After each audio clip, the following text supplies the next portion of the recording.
जय गुरुदेव, जय गुरुदेव, जय गुरुदेव। नाम किसका? प्रभु का प्यारा और पवित्र नाम। जय गुरुदेव। सभी गुरु प्रेमियों को मेरा सादर जय गुरुदेव। स्वामी जी महाराज के मुखार बिंदु से ये सत्संग, ये अमरवाणी। जय गुरुदेव। नर नारियों, बच्चे और बच्चियों,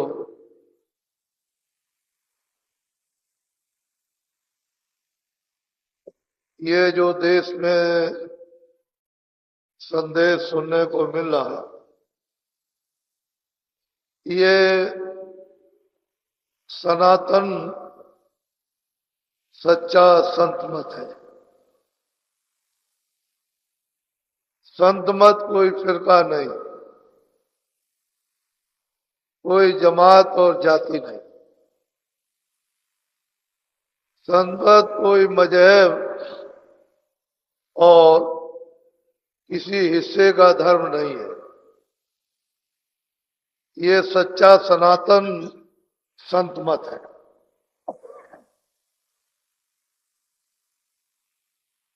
ये जीवात्माएं सब की सब एक ही खजाने से निकाल कर भेजी गई। वो अथाह खजाना है। उस खजाने का, उन रूहों का, उन जीवात्माओं का कोई भी पारावार नहीं। वहां से निकालकर ये सब की सब यहां भेजी गई। इनका निकास, इनका देश सत्यलोक है। इन सब का पिता सत्य।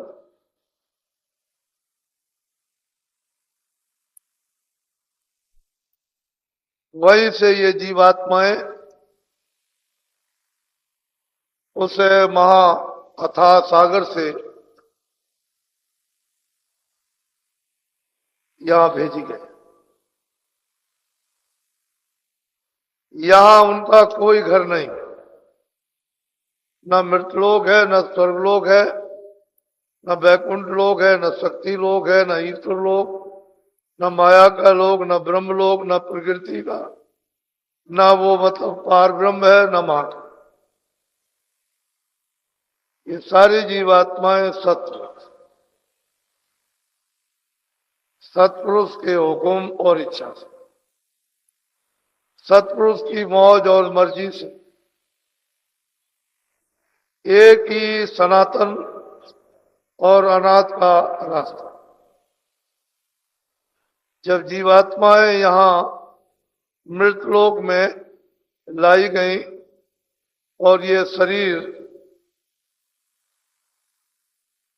मसाला मिलाकर तैयार किया गया, तो जीवात्माओं को दोनों आंखों के मध्य भाग में बैठा दिया। उस समय पर जीवात्माओं में होश था, ज्ञान था, शक्ति थी, आनंद था और मुक्त था। उस समय पर किसी प्रकार की कोई रुकावट नहीं, न पाप की थी, न पुण्य की थी, न कोई धर्म की थी, न कर्म की थी, न दफ्तर की है, न दुकान की है, न खेती की, न ब्राह्मणों की है, न क्षत्रिय की है, और न मंदिर की है, न मस्जिद की, न गुरुद्वारा। कोई रुकावट।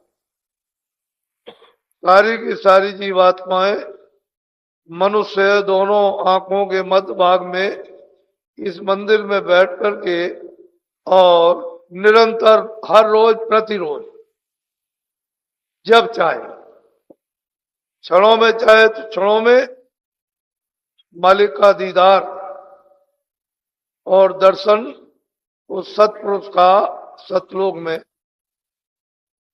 करती थी। रोज इनका आना, रोज आना, पलक मारते पहुंचना, पलक मारते वापस आ जाना। इन जीवात्माओं की ये गति थी आने और जाने की, और इस गति से कोई भी चीज संसार में आ जा नहीं सकती।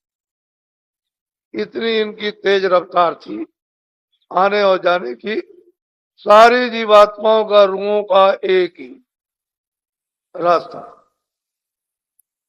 शब्द इनको, नाम इनको आवाज ले आई। उसी आवाज रेलगाड़ी पर, जहाज पर बैठी हुई थी। उसी शब्द पर बैठ करके आती और जाती थी। उसी पर इनको पूर्ण शक्ति प्राप्त थी, पूर्ण ज्ञान प्राप्त था, पूर्ण आनंद प्राप्त था, स्वतंत्र थी, निर्भय थी और अखंड थी। सारी जीवात्माओं का एक घर था। या कोई किसी छोटे बड़े जात पात का कोई भी किसी तरह का भेदभाव नहीं।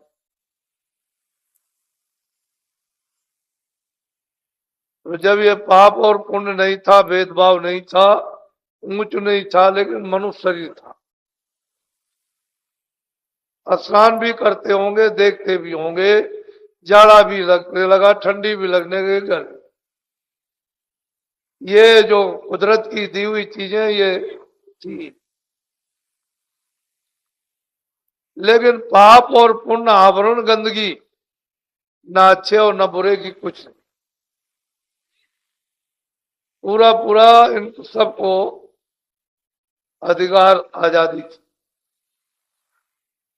लेकिन जब से यहाँ पर उन्होंने कर्म विधान बनाकर और आपको सुनाकर और अधिकार देकर कि ये पाप और पुण्य है और इसका सबको फल भोगना, बस यहीं से गंदगी शुरू हुई है।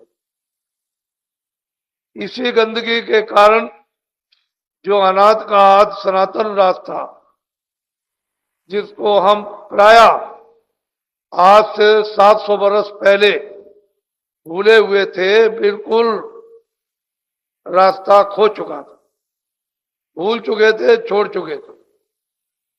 तो यही कर्मों की गंदगी से जब जीवात्माएं मैली होने लगी, उस मैल के कारण आंख और कान बंद होने लगे। उस आंख और कान बंद होने के कारण शब्द छूटने लगा, आंख से देखना बंद होने लगा और कानों से सुनना बंद होने लगा। तो धीरे धीरे धीरे धीरे आधार छूट गया।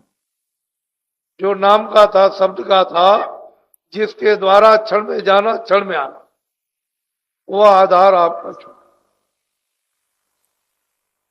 और फिर आपने अच्छे बुरे कामों को करते करते करते करते जब आपने पहाड़ों का ढेर बना लिया, तो फिर तो आपको सब उसके विधानानुकूल भोगना ही पड़ेगा। तो उन भोगने के लिए उसने 4 खाने 84 लच्छियोनियां बनाई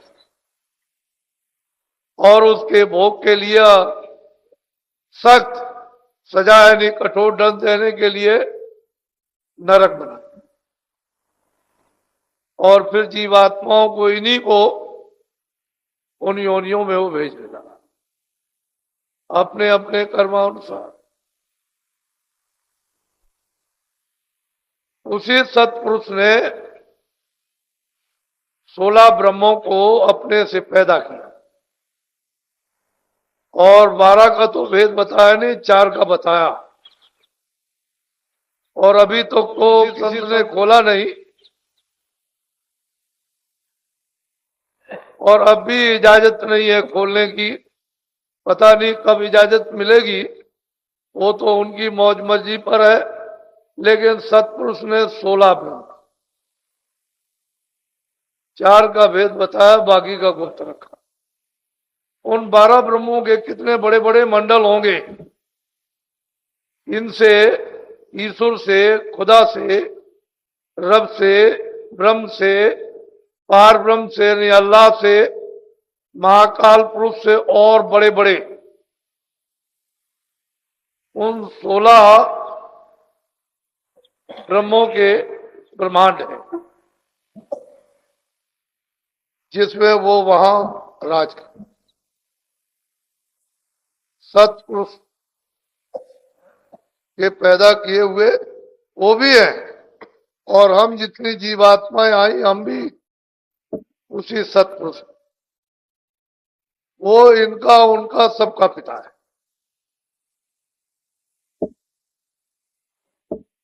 इन सब ने खूब तपस्या की है और तपस्या करके सत्पुरुष को प्रसन्न करना। उस प्रसन्नता में सत्पुरुष ने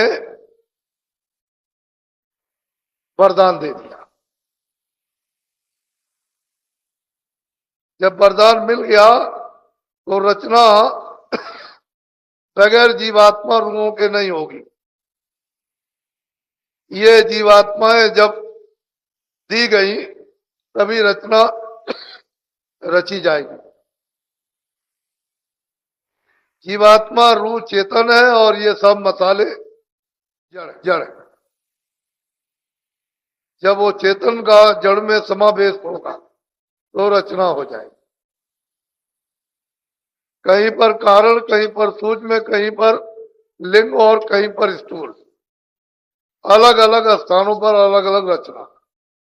और फिर ये शरीर रहित रचना। तो उन्होंने तपस्या की थी, हम उनके वशीभूत हो। हमको आदेश दिया था कि तुम जाओ और वहां थोड़े देर रहना, गंदगी छोड़ देना जो सूक्ष्म से भी सूक्ष्म है, और तुम वापस चले आना, हंसना नहीं। उन्होंने आदेश दिया था और तुम यहां आकर के तुमको दिया कर्मों में बांध, और फिर लालच दे दिया, मोह दे दिया, ममता दे दी, काम दे दिया, क्रोध दे दिया, तुम आजादी पाकर फंस गए।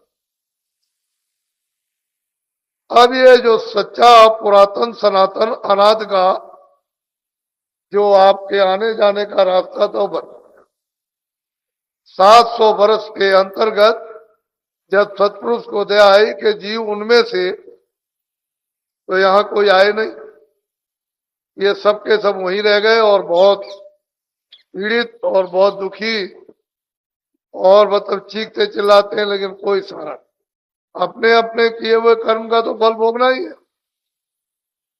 तो दया हुई तो उन्होंने उसी रास्ते से संतों को देखा कि जाओ इनको नाम डोर पकड़ाओ, धीरज दो, विश्वास दो, सब्र दो, संतोष दो, और इनको रास्ता दो, ज्ञान दो, बल दो। इनको जाकर के वहां जो गंदे उनको धो। तब उनके हुक्म से, आदेश से संत आए। संत का कोई फिरका नहीं, कोई मतलब उनकी जाति नहीं, कोई मजहब नहीं, किसी के वो बंधुआ नहीं है, वो स्वतंत्र है, आजाद है। इसलिए आपको तो अभी संत मत का पता ही नहीं। तुम तो अपने शब्दों में फिरका बना दिया, जाति बना दी और एक जगह बैठा दिया, जबकि वो सबके सर्वत्र